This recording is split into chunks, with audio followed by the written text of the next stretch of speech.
आज पवित्र कार्तिक पूर्णिमा भोर उठी श्रद्धालु माने डंगा भसाई बोईत बंदाण कर प्राचीन उत्कलर नौवाणिज्य परंपरा को मन पकाई लोके पोखरी नदी को जाई डंगा भसाई सहित शुभिची आ का मा पई पानगुआ थोई पानगुआ तोर मासक धर्म मोर यह कही श्रद्धालु माने डंगा भसाई पोखरी नदी प्रमुख पवित्र जलाशय भोरु ही श्रद्धालु माने डंगा भसाई केतेक स्थान में दीपदान करिवार मध्य परंपरा रही तेज किभली रही श्रीक्षेत्र पुरी रे बोईत बंदाण एने अधिक आलोचना करिसेंती आम प्रतिनिधि शिवप्रसाद दास।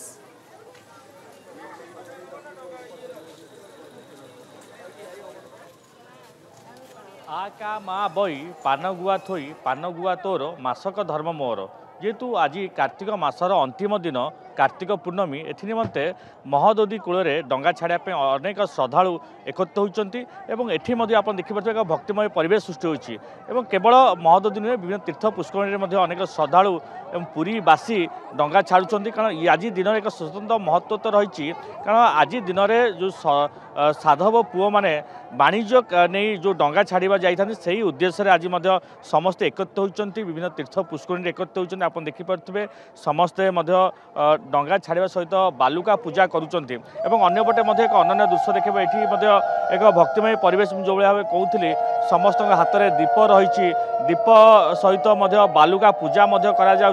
एक भक्तिमय परिवेश मो सहयोगी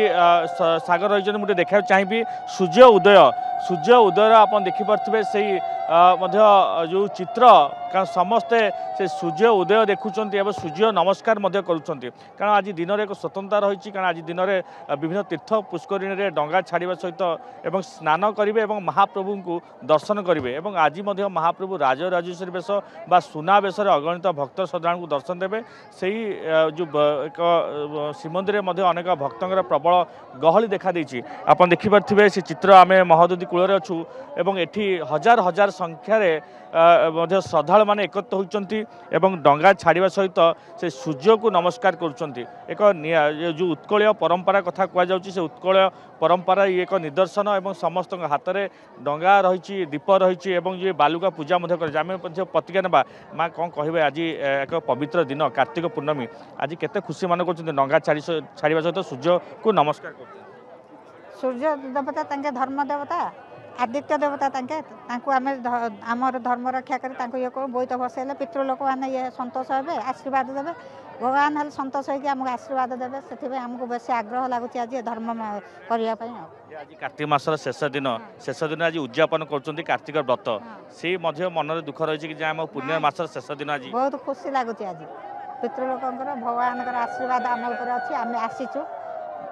ब्रह्मपुर आसीचु भगवान को दर्शन करूँ जगन्नाथ को दर्शन करूँ आशीर्वाद नाकू आम सब बहुत खुशी लगुच समस्त मन में खुशी रही कारण आज दिन एक स्वतंत्र रही आज एक पवित्र दिन और ये पवित्र दिन में समस्त निजक धन्य मन कर कारण महाप्रभु को दर्शन करेंगे विभिन्न तीर्थ पुष्करण जा डंगा छाड़े एवं सूर्य देवता को नमस्कार करेंगे से आप देखिपे हजार हजार संख्यार जो भाव कहते हजार हजार संख्यार भक्त श्रद्धालु मैंने एकत्र होती निहत आम आउ कुछ प्रतिक्रिया ना आज्ञा आज एक पवित्र दिन कार्तिक पूर्णमी और आज सूर्य देवता नमस्कार कर समुद्र बा महादोदी निकटरे आज दिन स्वतंत्रता कौन रही है आज डंगा कौन छड़ा जाए आगे आमर साबत जो साबत व्यवसाय करने को भाई मैंने जाती वाणिज्य करूँ अन्य देश को से बंदापन कर सातटा भाई थे से तो तपई से तपई मुंडिया मारे मो भाई मैंने जाइकी कहीं भलरे जा बणिजा कर मैंने व्यवसाय कर आसतु से दिन से किंवदंतीटा अच्छी से बोईत बंदनाटा अच्छी कार्तिक मास पूर्णमी आप श्रीक्षेत्र आसी ये एक पुण्य क्षेत्र डंगा छाड़ा निहत भाव निजक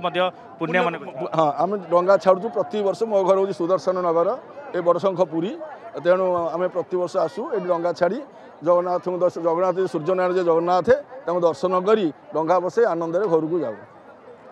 महाप्रभु दर्शन कर हाँ जापर भितर को जाए पतितावन दर्शन कर किए भितर मो अंटा ऑपरेशन मो स्पाइनल कट ऑपरेशन आज्ञा मुझे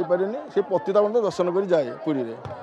एत लोक गहली निश्चित भाव जहाँ शुणुले कारण आज दिन में साधव माने वाणिज्य जाइए ଏବଂ ସେହି ଉଦ୍ଦେଶ୍ୟ ନେଇ ମଧ୍ୟ ସମସ୍ତେ ଆସିଛନ୍ତି ଏବଂ ଡଙ୍ଗା ଛାଡ଼ୁଛନ୍ତି ନିଜକୁ ଧନ୍ୟ ମନେ କରୁଛନ୍ତି ଏବଂ ସେପଟେ ମଧ୍ୟ ମହାପ୍ରଭୁ ରାଜରାଜେଶ୍ୱରୀ ବେଶ ବା ସୁନା ବେଶରେ ଭକ୍ତମାନଙ୍କୁ ଦର୍ଶନ ଦେବେ ସେଥିରେ ମଧ୍ୟ ସମସ୍ତଙ୍କ ମନରେ ସେତିକି ଉତ୍ସାହ ଦେଖାଦେଇଛି ଯେହେତୁ ଆଜି ମଧ୍ୟ କାର୍ତ୍ତିକ ମାସ ଯେଉଁ ପବିତ୍ର ଧର୍ମ ମାସ ଆଜି ଅନ୍ତିମ ଦିନ ଏ ଅନ୍ତିମ ଦିନରେ କିଏ ମଧ୍ୟ ହାତ ଛଡ଼ା କରିବାକୁ ଚାହାନ୍ତିନି କାରଣ ମହାପ୍ରଭୁଙ୍କୁ ଦର୍ଶନ କରିବା ପାଇଁ ସମସ୍ତଙ୍କ ମନରେ ସେତିକି ଉତ୍ସାହ ଦେଖାଦେଇଛି ଆମେ ମହାପ୍ରଭୁଙ୍କୁ ସେ ରାଜରାଜେଶ୍ୱରୀ ବେଶରେ ଦର୍ଶନ କରିବୁ ଏଥିରେ ମଧ୍ୟ ସବୁ ପ୍ରକାର ବ୍ୟାପକ ବ୍ୟବସ୍ଥା ମଧ୍ୟ ଗ୍ରହଣ କରାଯାଇଛି 45 ପ୍ଲାଟୁନ୍ ଫୋର୍ସ ସହିତ ଏବଂ ସମୁଦ୍ର କୂଳରେ ବା ବିଭିନ୍ନ ତୀର୍ଥ ପୁଷ୍କରିଣୀରେ ଲାଇଫ୍ ଗାର୍ଡ ମାନ ସହିତ 2ଟି ଓଡ୍ରାଫ୍ ଟିମ୍କୁ ମଧ୍ୟ ମୁତୟନ କରାଯାଇଛି ଅର୍ଥାତ୍ ଆମେ କହିବା କୌଣସି ପରିସ୍ଥିତିରେ କିଛି ଅପରିସ୍ଥିତି ପରିସ୍ଥିତି ସୃଷ୍ଟି ନେବ ସେଥିରେ ମଧ୍ୟ ସମସ୍ତେ ସଜାଗ ରହିଛନ୍ତି ପୁରୀରୁ ଭିଡ଼ିଓ ଜର୍ଣ୍ଣାଲିଷ୍ଟ ସାଗର ମଲ୍ଲିକଙ୍କ ସହ ଶିବପ୍ରସାଦ ଦାସ ନନ୍ଦିଘୋଷ ଟିଭି।